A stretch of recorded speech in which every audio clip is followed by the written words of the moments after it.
cute. Alright, ciao y'all. Welcome to Making a Musician. It is me, your host, Helen, and today we are talking about the 10 top questions that people ask me when they find out I'm a musician, because when you have a non-traditional career path, people love to ask questions, and I love to answer questions about it, honestly. I think I have a really cool job. I'm really grateful every day that I get to do it. Well, I think it's really fun when I get to share that with people. So let's talk about 10 questions I get asked when people find out I'm a musician. Number 1 is always, what's your real job? Oh, cool, you do music as a hobby.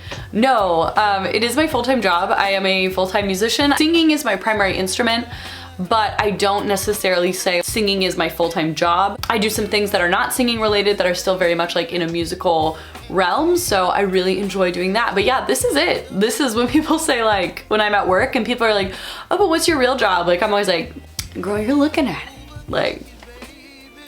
It's really cool. There are some things that are frustrating about it. I think at some point it'd be really fun to make a video about my least favorite things about being a musician, because any job, there are definitely downsides to it. I really like it. Okay, the next one, and this is usually asked to me after maybe a performance or something, but that is, do you ever sing normal? And I totally get the question. So I sing opera, if you don't know. So for me, an operatic style is a very normal style. That's my day-to-day singing that I do. They mean do you sing in a more contemporary style? And it's not super common for me. Sometimes I will for fun. I enjoy singing folk music and pop music in my free time sometimes. It's a fun musical activity.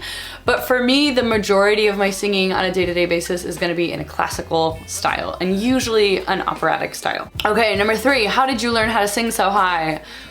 Scales. I did a lot of scales. There was a period in my life where I had a scale routine that I did every day that was maybe about 3 hours, and that got me a top. I also had a teacher who, just from my voice, could tell that I had a top, and she was very persistent about it. She just really got in there. But yeah, I did a lot of scales. There's a lot of really specific exercises that I did to extend my range and then kind of solidify that and make it part of my voice. So the short answer is I practiced a lot. And the long answer is I practiced a lot of scales, and I had a teacher who wouldn't take no for an answer. Number 4, how did you become a musician? So I always sang in choir when I was a kid. I loved it. I played piano for a while as a kid.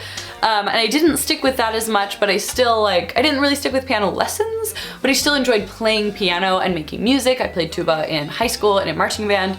And when it was time for me to go to college, a lot of my mentors kind of talked to me and said you know, I think you really are good at this. I think you could enjoy having this as a career path and you could be successful at it. You should really think about giving it a go. And you know, I did. And I'm very glad that I did. I know a lot of people who are musicians maybe wish that they hadn't gone to school for music. That's not the case. I'm really glad that I had the time that I had at university. I think it was really formative for me and really beneficial, so I'm very grateful for that. I also come from a family of musicians, so both my mother and father are musicians, and that has been, I think that was clearly very important. They got me exposed to music at a young age, and they just shared their love of music with me. I always remember having music in the house, and I think that really helped me to uncover my love for music as well. Number 5, okay, I kind of already gave this away, but it says, what instruments do you play? My primary instrument is voice. I also play some piano. If you've seen my 30 Days of Scales challenge, you'll have seen the piano playing. And then I also played tuba and sousaphone all through high school, as well as being the drum major of the marching band. And I played for a very short time upright bass in the jazz band at high school, but honestly, it hurt my hands so bad that I did not stick with it for very long. And then in addition to that, I play a little bit, if I wanted to, I could play guitar and ukulele. I've played enough of that in the past that if I wanted to pick them up, I could. So that's the short answer. Number 5 is, what languages do you speak? So I speak, to varying degrees, English, Spanish, Italian, and German. I would say that is the order that I learned them in, and also the order of strongest to weakest. So English is my first language, my primary language, it's my dominant language. I come from an area where we speak a lot of Spanish, and so I'm also very comfortable in Spanish because my Spanish is pretty good. I am pretty competent in Italian. My grammar's not perfect, but I can understand and be understood. I'm working very hard on my German. If you've seen any video on this channel, you have probably heard me talk about working on my German at some point. That is a big focus of mine right now. 7 is a little funky, but people will often ask me some kind of a question along the lines of, is it difficult not having a stable career path?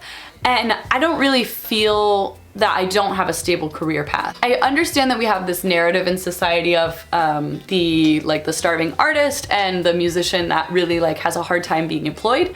I don't find that to be true for myself because I kind of am always very much like eyes on the horizon, and I'm always looking for work very, very far in advance. So I don't feel that I have a not stable career path, though I will say that is one of the things that can be frustrating about my job is like, if you get a job, like a normal like corporate job doing something working for a company, you kind of know what your day-to-day work is gonna look like. And for me, that does change a lot, which is exciting. It can also be kind of tiring. But I feel that actually my work is pretty stable and I'm very grateful for that. Number 8, do you like wearing gowns for work all the time? So it's actually funny, I did do a recital yesterday and I did get to dress up for that, but most of my work is not done like dressed up in a gown, like hair and makeup on. I understand that when other people see me at work, that's usually like the side of things that they see, but most of me being a musician on a day-to-day basis includes a lot of practicing, which means I'm just kind of by myself in my apartment singing, and that's not really a very glamorous activity. Okay, 9 is really fun. I'm always glad when people ask me this. So I get to travel a lot for work. And in the last year, I've been gone for about 7 months out of the year. So I've traveled a decent bit. And people love to ask where's my favorite place that I've gotten to go. And I think so far it's been Chicago. Chicago was really cool. I got to spend just about a month there last summer, and it was really awesome. I think Chicago, first of all, the transportation system is amazing. It's super reliable, super easy to navigate.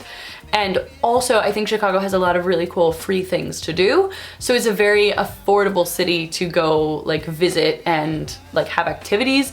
Versus in other places I've gone, I've kind of felt like, I don't know, maybe I'd like to do something kind of like touristy or go around, but it just feels like everything is so expensive that I don't really want to explore the city.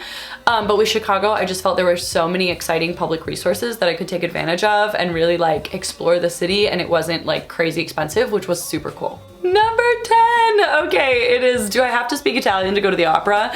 People ask me this all the time and it's really cute because like maybe they want to go to the opera but they don't know what to expect, and I understand that the language barrier is very intimidating if you're not used to opera, but we have super titles. So if you go to the opera, there's like subtitles, so it's almost just kind of like watching a foreign film on Netflix or something like that. Yeah, if you want to go to the opera, don't worry, you don't have to speak Italian. It can be really cool if you are somewhat familiar with the language that you're going to see an opera in, but you don't have to speak that language to go, which is really nice. Okay, thank you so much. I hope you enjoyed this. I might make another one of these videos because I think there are plenty more questions that people ask me. And if you have any questions that you'd like to ask me that I did not answer, feel free to leave them in the comment section. Okay, that's it from me today. Thank you so much. Bye-bye.